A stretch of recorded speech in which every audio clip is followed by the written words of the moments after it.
নমস্কার, আজ আমি আপনাদের সঙ্গে শেয়ার করব স্বাস্থ্যকর ও পুষ্টিকর জলখাবারের রেসিপি। বাচ্চা বড় সবাই আনন্দের সাথে খাবে আর বানাতে লাগবে মাত্র 15 মিনিট। রেসিপিটি বানানোর জন্য একটা গাজর গ্রেট করে নেব আর কিছুটা কাজু কিশমিশ, ছোটো বাটির 1 বাটি গোবিন্দভোগ চাল নিয়েছি। এবার কড়াইয়ে 1 চামচ ঘি দিয়ে আগে থেকে ধুয়ে রাখা জল ঝরিয়ে রাখা চালটা দিয়ে একটু ভেজে তুলে নেব।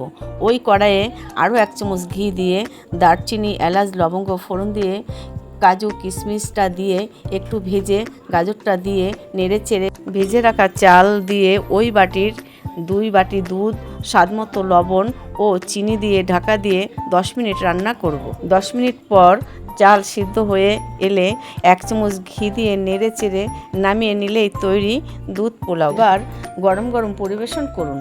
আমার এই রেসিপিটি আপনাদের কেমন লাগলো কমেন্ট করে জানাবেন। আর এই ধরনের রেসিপি পাওয়ার জন্য আমার পেজটি ফলো করবেন। ধন্যবাদ।